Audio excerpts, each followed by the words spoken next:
Okay, let's dive in. Today we're going deep on the career of a composer whose name probably rings a bell for a lot of SEGA fans, mostly because of one really iconic soundtrack, Tomoko Sasaki. Ah, yes, the lead composer for Nights into Dreams. Exactly. And, when you think about Sega back then, it's the consoles is Sonic, obviously, but it's also absolutely the music. Composers like Sasaki, they really define the sound for a generation. For sure. But while Night Sudes is like the big one everyone knows, the sources you shared this really detailed article looking back at her career, plus some interesting comments adding other viewpoints, they suggest her path was much wider. Oh, absolutely. Wider, surprisingly twisty, and sometimes, honestly, pretty weird. So that's our mission for this deep dive, right? Take these sources, use them as our guide. Exactly. We're going beyond just Night's Death to explore the full picture, the unexpected stuff, based only on what these sources tell us. Get ready for maybe a few aha moments. All right, so where does this journey kick off according to the material? Her start in games. It was Sega, 1992. That's right. The Genesis game World of Illusion, the one with Mickey Mouse and Donald Duck. Ah, okay. And the source gives this fun little detail right away. Her credit, not Tomoko Sasaki, it was Maguro. Maguro. Right. Like the fish. Yep, bluefin tuna, apparently. A bit of fun, maybe, or just an early alias. Who Yeah. knows? Huh. So how is the music in that first game, the source says? It says it was all right. Basically, it fit the game, the visuals, but didn't have those really standout melodies, none of that sort of ethereal or bouncy quality she'd get known for later. But the source kind of excuses it, right? Being her first game project. Yeah, totally understandable. Right. Which makes her next big step even more impressive, honestly. Because the sources show this, like, huge leap forward just a few years later. Exactly. Fast forward just 3 years, 1995. Now she's the sole composer. Okay, this is a minor help noted from Nafumi Hataya for the Genesis classic, Ristar. Ristar, okay, yeah, big difference from all right, I bet. Massive difference, according to the article. It says the music runs this massive gambit. You get ambient stuff, bouncy tunes, really energetic tracks, super catchy melodies. The works. And the source really praises her technical skill too, doesn't it, with the Genesis sound chip? Oh, yeah. It goes so far as to suggest Ristar might technically be the best-sounding game on the whole system. Wow. For only her second major game, that's huge. Shows incredible growth, right? Really fast. The sources do quickly mention a couple of smaller things between those two games. Right, like some jingles for Virtua Racing Deluxe on the 32X. Yeah, and being on the sound team, but not the lead, for Switch or Panic. Yeah. As it was known on the Sega CD. But the article kind of brushes past those as not really part of the main story arc. Pretty much. They're footnotes on the way to the big one. Which brings us to 1996, the Sega Saturn, and the game she's most known for, Night is into Dreams. The soundtrack that really cemented her reputation for a lot of people. Now, she wasn't completely alone on this one. No, the sources mentioned she had help from Nafumi Hataya. Again, he did Virtua Racing, Sonic CD, knew his stuff. And Fumi Kumatani, who apparently got her start at Sega, right there, working on Night TS. But even with the team, the source is clear. Sasaki had the biggest influence. She shaped that unique sound, wrote some of the most iconic themes. And notably for the main theme song, Dreams, Dreams, she wrote the music and the lyrics. Both. Oh, Yeah. Oh. And the sources also highlight two other pieces, Know Thyself and Nights. They're described as more dramatic orchestral sounding. A bit different from the rest, but they still cleverly weave in that main recurring theme. It's that overall sound the sources keep coming back to, though, that dreamlike quality. Exactly. Using non-traditional sounds, lots of synths, to create something really atmospheric, almost otherworldly. The article pulls out, the dragon gave a loud scream as an example. It talks about how surreal and intense it is. Yeah, mentions strange percussion, and this really weird whistle sound as a lead instrument in parts.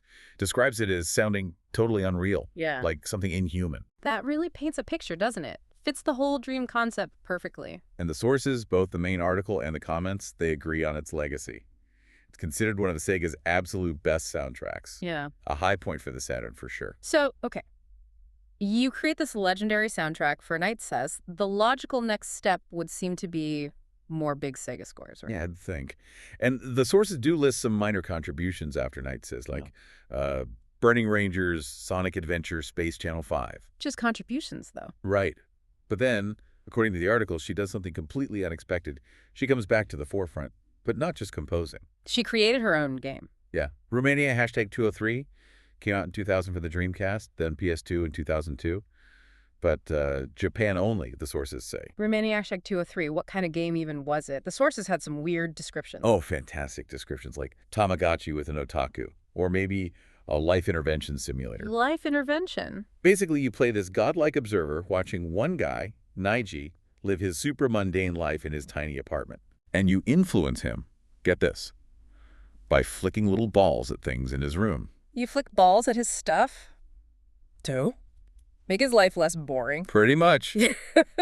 The sources say the weirdness, the surreal part, comes from how incredibly mundane it is. It's not like other life sims with fantasy stuff. This tries to be super realistic, and that's what makes it strange. Huh. Trying to make ordinary life interesting through divine intervention via small projectiles. Oh, okay. Yeah. And apparently it had multiple endings. The best one mentioned is Naiji actually getting engaged. So, progress. And this game connects to her music outside of games, too, doesn't it? Something about an idol. Yes. This is a great connection the sources make. In the game, Naiji is a fan of this fictional pop idol called Serani Poji. Right, I remember reading that. Well, Serani Poji is also a real-life band, headed by Tomoko Sasaki herself. Wait, she made the fictional idol real? Kind of, yeah. She creates the music described as Shibuya-kei, so like pop, synth-pop, bit of jazz, writes and arranges it all. She doesn't sing. The sources clarify. But her music made this fictional act successful enough to release actual albums. 5 of them, apparently. The latest the sources mentioned was from 2010. So, yeah, quite successful. The article mentions one song, Octopus Daughter, described as kind of calm but energetic with a cool bass line. That's wild. And somehow this ties back to SEGA. It does, in a neat way. Serani Poji's music production, handled by Wavemaster. Wavemaster. Sounds familiar. It should. It started as Sega's own internal music studio. Now it's basically a record label, and they release the Serani Poji albums. Huh. So it all loops back. The article also mentions Radio DC, another project of hers. Yeah, an internet radio station, also headed by Sasaki, also affiliated with Wavemaster. It shows how these different threads of her work were kind of interconnected. Okay, so after Roommania, the sources suggest she focused more on Serani Poji, Radio DC, releasing albums, less on big game scores for a while. Seems that way. Until 2007, when she returns to games for the sequel everyone was waiting for, Night Chase, Journey's Dreams. Back with Hataya and Kumatani again. The old team reunited. But, this is where the sources show some disagreement. The main article's take on the Journey of Dreams soundtrack is, well, it's pretty harsh. What does it say? Calls it oddly underwhelming. Said it lacked that unique, dreamlike quality of the original. Ouch. Yeah. Describes it as sounding more concrete, traditional, even almost generic. Claims the best songs were actually remixes from the first game, like Growing Wings and Nights and Reala. Generic. That's a strong word compared to the original. It is. And the article throws in this quirky detail. One song title is apparently Event Win a Goat. Win a Goat. Okay. Just a little oddity mentioned. But then you look at the comment section the source provided. And people disagreed. Some did, yeah. Some commenters felt both soundtracks were good, just different, maybe suited their own games. But others agreed with the article. Abby said, yes. Yeah. They felt Journey of Dreams, the game, and the music just didn't capture the magic. Said it lost the mystery, the kind of elegant simplicity of the original. The feeling was it tried to do too much, explain too much maybe for a modern audience, made it feel bloated and unwieldy compared to the first game's more minimalist show-don't-tell approach. It's really interesting seeing those different takes side by side. Definitely shows how subjective this stuff can be. So after Journey of Dreams, the sources suggest she left SEGA. Seems that way. Moved on to pursue other things, including keeping Serani Poji going. What else does she do post-SEGA, according to the article? Well, her known game work includes contributing some cover arrangements to Super Smash Bros. Brawl. Oh, really? Which ones? The source specifically mentions Ashley's theme and 2 AM. She also apparently did some composing for Death Smiles the X and the IDOM at Asher 2. Okay. Though the article adds a little note that details on her exact contributions there are kind of scarce. Right, and that seemed like maybe the end of the trail, but then the article author found something else. Another surprising turn. Totally surprising, yeah. She didn't just fade away. She's apparently very active with a family group called Tokio Heidi. Tokio Heidi, what do they do? They create children's content, animation, music, web games, stuff like that. And they're successful. The sources mentioned awards, a YouTube channel. For kids stuff, wow. Yeah, and they note some content even has English subtitles available. But here's the kicker, the real full-circle moment the author loved. What is it? Tokio Heidi has collaborated with Disney. No way. Back to Disney, where she started with World of Illusion. Exactly.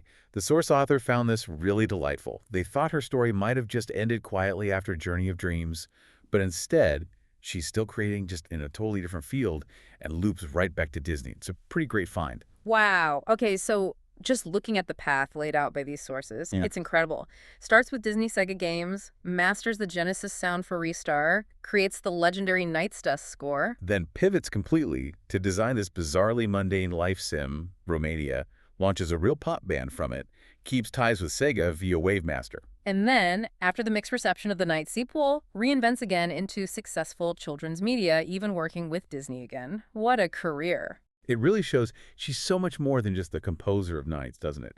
The sources paint a picture of someone constantly exploring different ways to be creative across totally different media.